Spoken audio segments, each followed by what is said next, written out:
Attention is oxygen, and the moment you give it to the wrong person, you start suffocating. Picture it. You're in a meeting and someone slides a joke across the table like a razor wrapped in velvet. Everyone smirks. They look at you for a reaction, not an answer. Later, you open your phone and there's that message. A cold one-liner designed to sting, then a casual lol to make you look crazy if you respond. At dinner, a relative pokes your life choices with fake concern. I just worry about you, while watching to see if you'll defend yourself. On social media, someone drops a sly comment under your post, then vanishes, waiting for you to chase. And you do what most good people do. You rush to clear it up. You explain, you justify, you write paragraphs, you reply fast because silence feels like losing.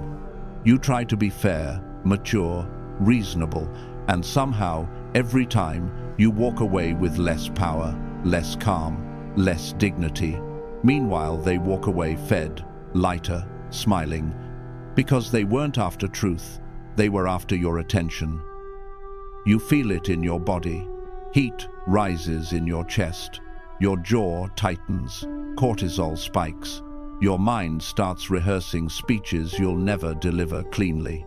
You can't focus on your work because part of you is still trapped in the conversation, trying to win a court case that never had a judge, only an audience. Here's the brutal reality. Ignoring isn't passive. Ignoring is political. It's not being the bigger person. It's cutting the oxygen line to a fire that was burning your life. Most people think power is what you say. Machiavelli would laugh. Power is what you control. Access, time, attention. The ruler doesn't argue with every peasant who throws a stone. He decides who gets an audience. Because the moment you step into their arena to defend your name, you've already crowned them as someone worth answering. This is the lie you've been sold. That responding proves strength. It doesn't. Reacting proves you can be moved.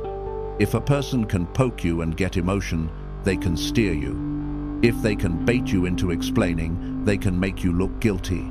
If they can trigger you into speed, they control your tempo. And tempo is dominance. The one who stays slow chooses the frame. The one who rushes is being led. But here's where it gets darker. Some people don't just enjoy your reactions, they need them. Your attention is their currency. Your outrage is their entertainment. Your apology is their trophy. Your long message is proof they got under your skin. They're not building anything. They're feeding on what you build, your focus, your peace, your self-respect. So what if you didn't? What if the next time they tested you, you gave them nothing to hold? No speech, no paragraph, no defensive smile, no instant reply, just air, empty space, a quiet wall. That's what this video is about. I'm going to show you how to ignore people without looking weak. I'm going to show you how to starve disrespect without creating drama. I'm going to show you how to collapse manipulation by controlling access to your attention. And I'm going to show you how to become so unpullable that their games die the moment they touch you. But there's a price. You have to kill a childish need inside you, the need to be understood by everyone, the need to be seen as nice, the need to win the argument so the room approves of you. That need is the leash, and it keeps your throat offered up. Because the moment you stop reacting, certain people panic. Not because they miss you, because they lost control of you. They can't stand a target they can't reach anymore. And once you learn to weaponize that silence correctly, you don't just feel calmer, you become dangerous. Let's begin. Ignoring works for one reason most people never admit. Conflict is rarely about the topic. It's about access. Access to your time, your attention, your emotions, your reputation. Most arguments are not debates. They're fishing attempts. Someone throws a hook into your nervous system and waits for the bite. If you bite, they're in. That's why you can walk away from a conversation feeling exhausted, even if nothing serious happened, because your body treated it as a threat. Your heart rate shifts, your shoulders tighten, your jaw locks. Your brain starts rehearsing lines like you're preparing testimony. That is energy extraction. They didn't steal your wallet, they stole your bandwidth. And in modern life, bandwidth is the real currency. There are 3 common thieves, and once you can name them, you stop taking their behavior personally. The first is the baiter. This person provokes emotion on purpose, then shames your reaction as proof you're unstable. They poke with sarcasm, backhanded compliments, little jokes that land like needles. They wait for you to snap, then they step back and become righteous. Wow, relax, I was kidding. Notice the trick. The original disrespect disappears, and the only thing on trial is your tone. If you defend yourself, you look guilty. If you explode, you look crazy. Either way, they get the payoff. They controlled your state, harvested a reaction, and proved they can push your buttons on command. The second is the leech. This is the person who turns their life into a constant emergency, so you become their unpaid manager. Their problems are always urgent, always emotional, always just this once. They call when they're in chaos, vanish when you need anything, then return with another crisis, like a child dragging you back to the same burning house. If you ignore them, they accuse you of being cold. If you help, they get relief, and you get drained. The leech doesn't want your solution. They want your nervous system. They want you soothing them so they never have to grow. The third is the controller. This one is more sophisticated because they use morality and affection as a leash. They apply guilt. After everything I've done for you, they apply withdrawal, silence, distance, coldness, making you feel you've lost their approval. The controller studies what you fear, conflict, abandonment, being seen as bad, and presses those buttons to keep you predictable. The goal isn't love, the goal is compliance. As long as you rush to fix the mood, they own your tempo. Now here's the Machiavellian layer. When people can't control you directly, they try to control how others see you. This is why your reactions are so valuable to them. If they can make you look emotional, defensive, or unstable in public, they win without ever proving anything. They don't need truth when they can win perception. They'll frame you as difficult, dramatic, arrogant, too sensitive, then let the crowd do the rest. Once the room believes that story, every future move you make gets interpreted through that lens, and even your silence becomes evidence against you. This is the attention economy. Whoever gets you to react owns the pace. Whoever owns the pace owns the frame. If they can speed you up, they can make you sloppy. If they can keep you talking, they can keep you explaining. And the moment you explain yourself, you hand them a handle. They pull it, you stumble, and suddenly you're the one auditioning for approval. So yes, ignoring works because it breaks the transaction. No reaction, no reward. No reward, no behavior. But most people sabotage themselves with the wrong kind of ignoring. They ignore emotionally, with silent rage. They ghost while boiling inside, refreshing the phone, writing speeches in their head, checking if the other person noticed. That isn't power. That's dependency in disguise. The person still owns you, just privately. Strategic ignoring is different. It's calm law. It's not punishment. It's policy. You don't disappear to hurt them. You withdraw because access is earned. You don't go quiet to create drama. You go quiet to end it. And when you do it correctly, something unsettling happens. The thieves get desperate. The baiter escalates. The leech invents a bigger crisis.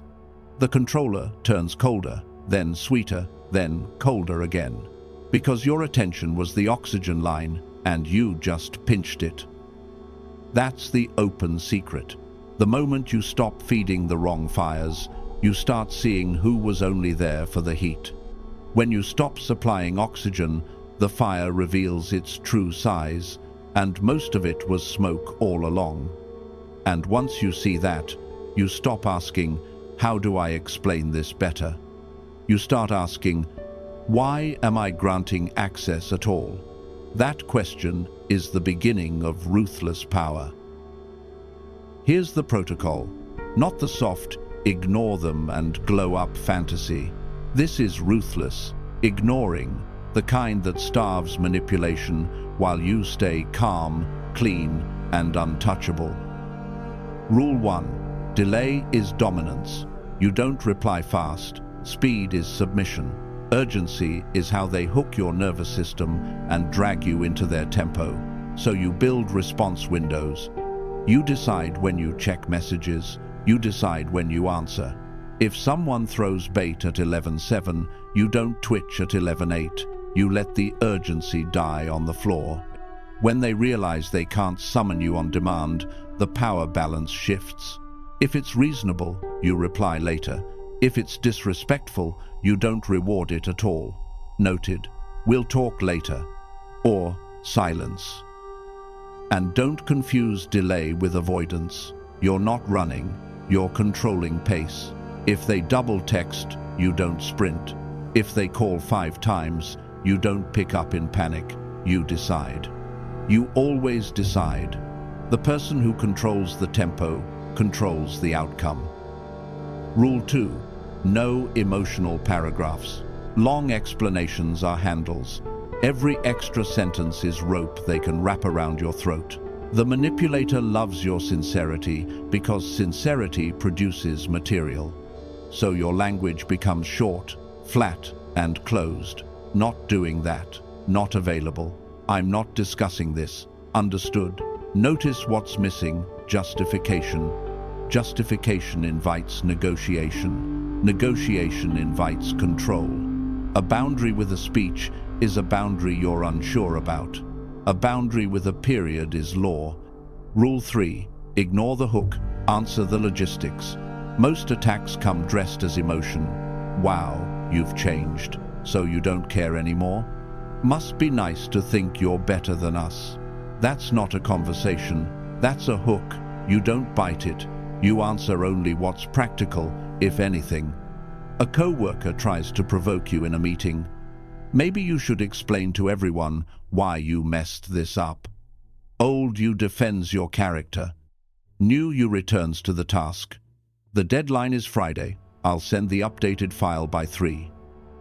When the workplace gets political, tighten the arena.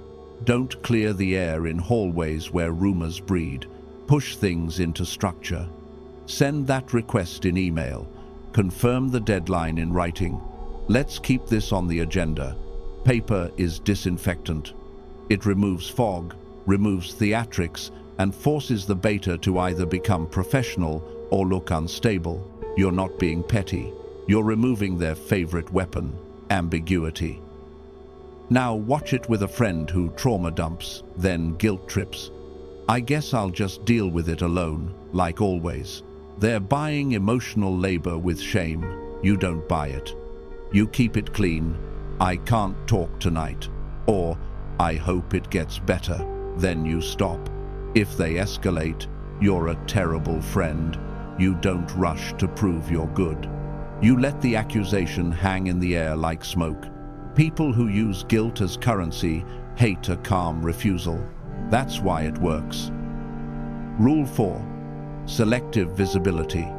You don't disappear, you control proximity. This is the glass wall. They can see you, but they can't touch you. You stop giving updates. You stop narrating your plans. You stop handing out your vulnerabilities like free samples. Because information is leverage, and most people leak. With family pressure, you need to come, you have to. What will people say? You don't reveal your inner debate. You don't hand them a list of reasons to argue with. You say, calm, I'm not available for pressure conversations. We can talk another time. Rule 5. Exit without announcement. Most people lose here because they crave closure. They want the final message, the perfect paragraph that proves they're right. That craving is ego, and ego is expensive. You don't do closure speeches. You don't write, "This is the last time I'm talking to you." That just gives them a stage. You simply leave, end the call. Walk away, stop replying, change the subject, and never return. Your absence is the consequence. Your feet enforce what your mouth cannot.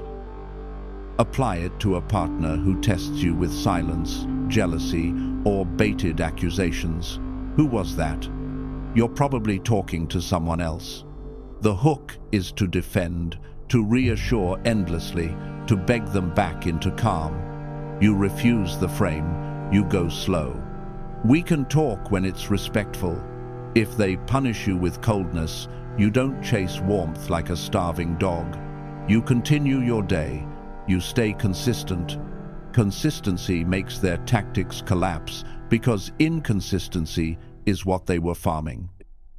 Understand the difference. This isn't emotional ignoring. You're not stewing in silent rage. You're not refreshing your phone to see if they noticed. You're not ghosting as revenge.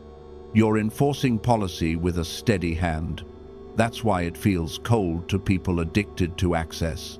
To them, your calm looks like cruelty because it means their levers no longer work.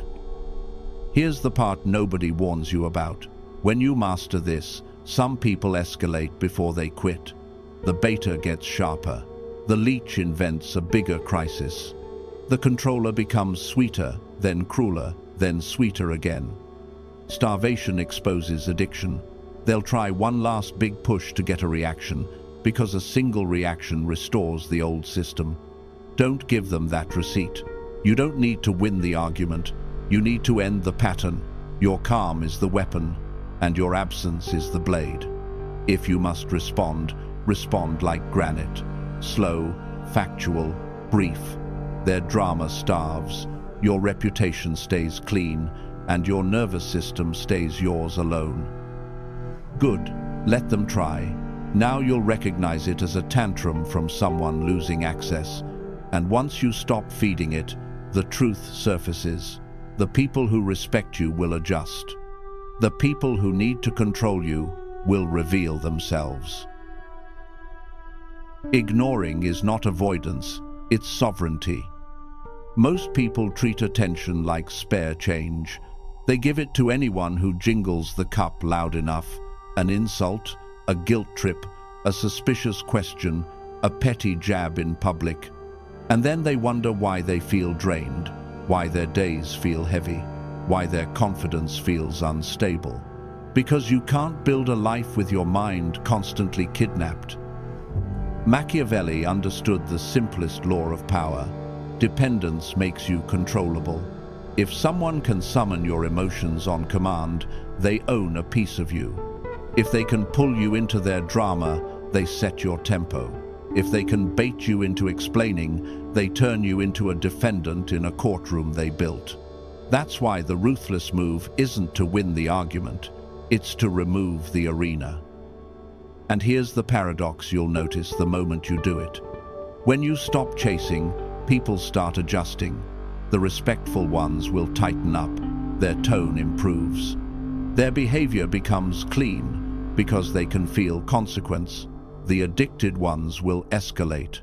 They'll poke harder, guilt louder, smear faster, because your attention was their fuel and you just cut the supply. That escalation is not a sign you're wrong, it's proof you were being used. This is the final identity shift. You are not a public resource. Your time is not community property. Your nervous system is not a toy. You don't have to announce your boundaries with speeches. You enforce them with access. So keep the rule in your pocket like a blade. If someone can steal your attention, they can steal your life. Protect it like you protect your money. Spend it where the return is real. In the next video, I'll show you how to respond to disrespect with one sentence, no anger, no explaining, and how to punish manipulation calmly without ever looking emotional or triggered. Because once you master that, you don't just ignore people. You become the kind of person they can't move.